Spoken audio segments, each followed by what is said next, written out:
तो प्यारे बच्चों, कल आपने पुष्प और उसके भागों के बारे में अच्छे तरीके से समझ लिया होगा। आज हम उसी से आगे करने जा रहे हैं कि पुष्पीय पादप में निषेचन की प्रक्रिया का वर्णन करो और निषेचन के बाद होने वाले परिवर्तन का भी वर्णन करो। बच्चों, ये क्वेश्चन भी बहुत इंपॉर्टेंट है और ये 4 मार्क्स में भी आ जाता है, तो आप इसे अच्छे तरीके से समझ लो। तो इसके लिए जो निषेचन क्रिया है, ये सब समझने के लिए पहले हमें थोड़ा बहुत परागण के बारे में पता होना चाहिए कि परागण क्या होता है। तो परागण क्या होता है बच्चों, जैसे यहाँ पर आपको मैंने कल बताया था, ये पुंकेसर है जिसको हम जो नर जनन तंत्र जो होता है पुष्प में, उसमें यहाँ पे पुंकेसर होता है और मादा जनन तंत्र जो है ये स्त्री केसर होता है यहाँ पर। तो जो नर जो ये पुंकेसर है, इसमें छोटे छोटे दाने की तरह से परागकण होते हैं जो आकर वर्तिकाग्र पर गिरते हैं, यानी स्त्री केसर के वर्तिकाग्र पर गिरते हैं। तो ये क्रिया जिसमें परागकण आकर वर्तिकाग्र पर गिरते हैं, इस क्रिया को बोलते हैं परागण क्रिया। परागण होता है ये। और बच्चों, जैसे यहाँ पे मैं इस चित्र में दर्शा रही हूँ, तो इसमें जो परागकण है वो उसी फूल के वर्तिकाग्र पर गिर रहे हैं, यानी जब एक फूल के जो परागकण है उसी फूल के वर्तिकाग्र पर गिर जाते हैं तो वो स्व परागण कहलाता है। स्व का मतलब खुद, एक ही, मतलब एक ही फूल के अंदर ही परागण हो गया, क्योंकि उसी फूल के परागकण उसी फूल के वर्तिकाग्र पर आकर गिर गए, तो स्वयं जो पुष्प है उसने अपने आप ही अपना परागण कर लिया, तो इसको बोलते हैं स्व परागण। लेकिन अगर मान लो जो ये परागकण है ये किसी भी जैसे कोई कीट वगैरह होते हैं, या वायु द्वारा या जल द्वारा या मनुष्य द्वारा अगर ये किसी दूसरे फूल के अगर वर्तिकाग्र पर गिरते हैं तो उसको बोलते हैं पर परागण। पर का मतलब प्राया, मतलब दूसरा। मान लो यहाँ पर मैं कोई और दूसरा फूल है, इस तरह से हमने कोई एक दूसरा और फूल बना लिया और उसका भी इस तरह से यहाँ पर क्या है, यहाँ पर ये वर्तिकाग्र है, ये वर्तिका और ये अंडाशय, इस तरह से उसका ये स्त्री केसर है।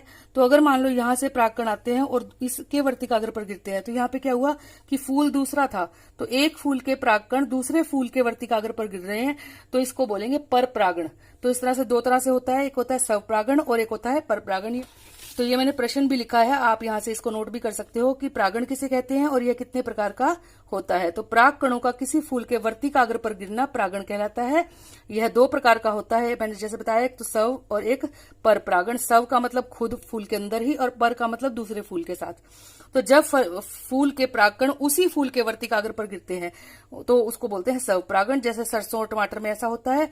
और पर परागण का मैंने मतलब बताया, पर मैंने प्राया मतलब दूसरे फूल के जब वर्तिकाग्र पर गिरते हैं, तो जब किसी फूल के परागकण किसी दूसरे फूल के वर्तिकाग्र पर गिरते हैं तो उसे पर परागण कहते हैं। यह निम्न प्रकार से होता है। बेटे, क्या कौन कौन हेल्प करेगा? मान लो जो परागकण है वो बहुत छोटे दाने की तरह से, तो कैसे जाएंगे किसी दूसरे फूल के ऊपर? या तो वायु द्वारा चले जाएंगे, मतलब हवा चली और वो उड़ के चले गए। कीट पतंगों द्वारा, जैसे बच्चे मधुमक्खी जो होती हैं और जो फूलों पर जो कीट बैठते हैं उनके पैरों से चिपक के भी जो ये परागकण है वो दूसरे फूलों पे चले जाते हैं। जल द्वारा, जैसे कुछ पानी के साथ कुछ पौधे उगे होते हैं, या फिर कोई बारिश वगैरह आती है तो उसके द्वारा भी ये जो परागकण है वो दूसरे फूलों में जा सकते हैं। मनुष्य द्वारा, जब मनुष्य जानबूझकर कोई अच्छी किस्में पैदा करने के लिए पौधों की परागण करवाता है। पक्षियों द्वारा, जैसे पक्षी होते हैं कई बार वो भी फल फूल खाते हैं, तो तब वो भी एक पौधे से दूसरे पौधे, एक पेड़ से दूसरे पेड़ पर बैठते हैं, तो वो भी परागण करवा सकते हैं। तो इस तरह से ये निम्न कारक हैं जिसके द्वारा की परागण हो सकता है। तो ये भी आप इसको स्टील करके नोट कर लेंगे इस क्वेश्चन को। तो अब मैं आपको जो मैंने आपको बोला था स्टार्टिंग में कि मैं करवाने जा रही हूँ क्वेश्चन, निषेचन के बारे में मैं आपको बताना जा रही हूँ। तो पुष्पीय पौधों में निषेचन की प्रक्रिया का वर्णन करो। तो बच्चों, निषेचन में क्या होता है? निषेचन का पहले तो आपको मतलब पता होना चाहिए कि निषेचन किसे कहते हैं, निषेचन होता क्या है। आपको पता है जैसे नर युग्मक होता है, एक होता है मादा युग्मक। नर युग्मक जो हमें कहाँ से मिलेगा बच्चों? मैंने आपको बताया पुंकेसर से, परागकण से मिलेगा। और मादा युग्मक कहाँ होगा? जो अंडाणु है उसके, अंडाशय है जो उसके अंदर होगा। नर युग्मक यहाँ पे फूल में कहाँ पे होगा बच्चों? ये हमें कहाँ से मिलेगा? पुंकेसर से। और जो मादा युग्मक है बच्चों, ये कहाँ से मिलेगा? स्त्री केसर से। जब वे दोनों मिलेंगे बच्चों तो उस क्रिया को बोलते हैं निषेचन। निषेचन का मतलब नर युग्मक और मादा युग्मक के मिलने को बोलते हैं निषेचन। और बच्चों, दोनों जब मिल जाते हैं तो उससे जो बनता है उसको बोलते हैं युग्मनज। क्या बोलते हैं उसको? युग्मनज। युग्मनज का मतलब होता है जब नर युग्मक और मादा युग्मक आपस में मिल जाते हैं। और युग्मनज में जब कोशिकाओं का विभाजन होता है तो फिर वो भ्रूण में बदल जाता है। भ्रूण जिसके अंदर भोजन इकट्ठा होता है, तो इस तरह से, और जो भ्रूण है वो बाद में बीज में बदल जाता है। तो नर युग्मक पुंकेसर में से, स्त्री केसर से मादा युग्मक, दोनों के मिलने से क्रिया को क्या बोलते हैं? उसको निषेचन। और उससे क्या प्राप्त होता है? युग्मनज। और युग्मनज में जब कोशिकाओं का विभाजन होता रहता है तो उससे क्या प्राप्त होता है, भ्रूण प्राप्त होता है। तो अभी मैं इस यहाँ चित्र से आपको समझाती हूँ कि ये जो निषेचन क्रिया है ये किस प्रकार से होती है। तो क्या होता है बच्चों, जैसे मैंने अभी आपको परागण के बारे में बताया, तो उसमें क्या होता है कि जब किसी भी फूल से जो परागकण है तो वर्तिकाग्र पर आके गिरेंगे।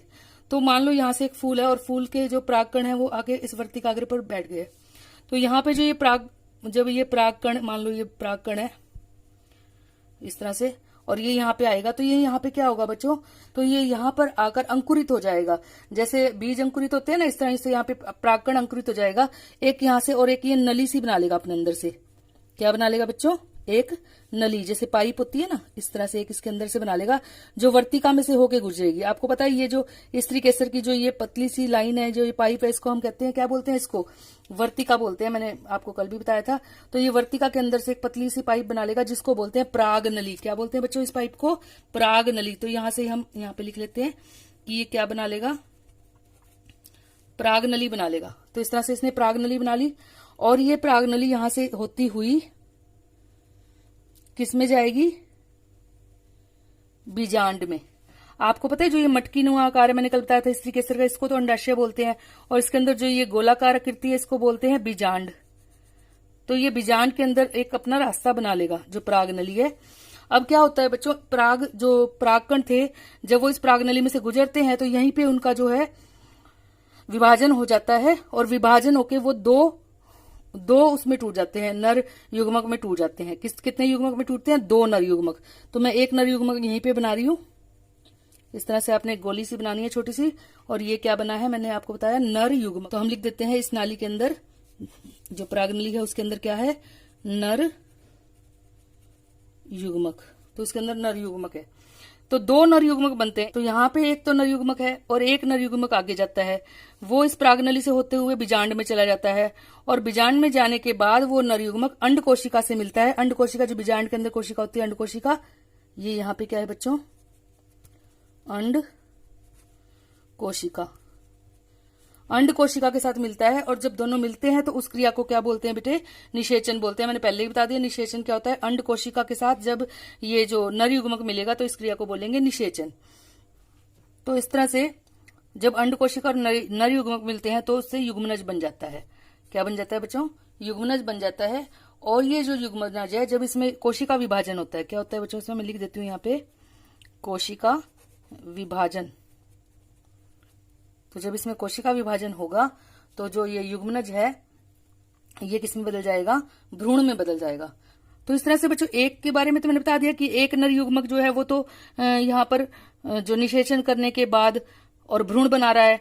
दूसरा नर युग्मक क्या करता है बच्चों, दूसरा नर युग्मक यहाँ केंद्रिका कोशिकाएं होती हैं उनके साथ संयोग करता है, और इस तरह से यहाँ पे जो ये पूरा बीजांड होता है, जो ये बीच वाला गोला दिखाया मैंने आपको, ये बीज में परिवर्तित हो जाता है। और ये बीजांड किसमें मैंने लिखा भी है यहाँ पे, इससे बीज बन जाता है, तो ये बीज में बदल जाता है। और जो ये अंडाशय है, जो ये बाहर वाली दीवार है, ये विकसित होकर फल बनाती है। तो ये अंडाशय है बाहर तो, और अंदर बीजांड है। बाहर वाली दीवार से जो क्या बना, फल बना अंडाशय से, और अंदर जो बीजांड है उससे क्या बना, बीज बना। ये मैं यहाँ पे आपको दोबारा दिखा देती हूँ अगर आपको यहाँ पे क्लियर नहीं हो रहा। ये अंडाशय की दीवार है, ये किसमें बदल गई, फल में। और जो अंदर एक बीजांड था जिसके अंदर युग्मक था, युग्मनज बनाया, भ्रूण बनाया, ये जो है ये किसमें बदल गया, बीज में। तो ये मैंने आपको सारा अच्छे तरीके से समझा दिया है। अब मैं इसका आपको जो है एनसीईआरटी की बुक की क्लिप दिखाकर मैं आपको इसका आंसर बता देती हूँ, वहां से आप नोट कर लो। तो बच्चों ये मैंने रेड कलर से शो किया हुआ है, आप ये निशान देख लीजिए, यही इस प्रश्न का उत्तर है। आप यहीं से इसे नोट कर लीजिए। तो अब मैं बच्चों बीज की बात कर रही हूँ कि बीज क्या होता है। जो बीज है, जैसे मानो हम चना लेते हैं, चने का बीज लेते हैं तो इस तरह से आपको नजर आता है, और इसमें आपको यहाँ पे छोटा सा छेद वगैरह भी नजर आएगा अगर आप उसे ध्यान से देखोगे तो। और बीज को अंकुरित आपने जरूर कभी ना कभी किया होगा। जैसे चनों को हम रात को भिगो दें और उनको सुबह किसी कपड़े में बांध के रख दें, गीले चनों को, तो क्या होता है, एक दिन के बाद आप देखेंगे उसमें छोटे छोटे से अंकुर फूट आते हैं सफेद रंग के। उसके बारे में मैं आपको बता रही हूँ। तो आप जब उसको खोलेंगे, चने के 2 बीज पत्र होते हैं, आपने देखे होंगे, ऐसे खुल जाता है चना, तो उसके 2 बीज पत्र होते हैं। ये बीज पत्र होते हैं, इनमें भोजन संचित होता है, और इसके एक ऊपर की तरफ इस तरह से उभार निकलता है और एक नीचे की तरफ उभार निकलता है। जो ऊपर की तरफ उभार है वो तने में बदल जाएगा, जिसको बोलते हैं प्रांकुर, और एक जो नीचे की तरफ उभार होता है वो मूलांकुर होता है, जो कि बाद में जड़ बन जाता है। आपको पता है पौधे में ऊपर तना जाता है, नीचे जमीन में जड़ जाती है, तो प्रांकुर से बन जाता है तना और मूलांकुर से बन जाती है जड़, और ये बीज पत्र जो होते हैं जो इसके बढ़ने के लिए भोजन इसको प्रदान करते हैं। तो इसकी परिभाषा क्या है बीज की? बीज में पौधे का छोटा रूप होता है, मतलब इसमें छोटा सा पौधा होता है जो भ्रूण के रूप में होता है, और अंकुरण के पश्चात पौधा बन जाता है। आप सबको पता है कि बीज का जब अंकुरण होता है तो उससे पौधा मिलता है, और बीज पत्र में क्या होता है? भोजन संचित होता है। तो अगर आपसे अलग से इस क्वेश्चन में नहीं करना है, ऊपर वाले क्वेश्चन में अगर अलग से आपसे पूछा जाता है कि बीज क्या होता है उसके बारे में बताओ, तो आप ये चित्र बना सकते हैं और ये इसकी परिभाषा लिख सकते हैं। तो बच्चों, आपको ये वीडियो समझ आ गई होगी। आप इसे अपने फ्रेंड्स के साथ शेयर कर सकते हैं ताकि वो भी इसका फ़ायदा उठाएं, और आप जो मेरा जो चैनल है उसे सब्सक्राइब कर लीजिए ताकि आगे से आपके पास अपने आप ही वीडियो पहुंच जाए। Thank you.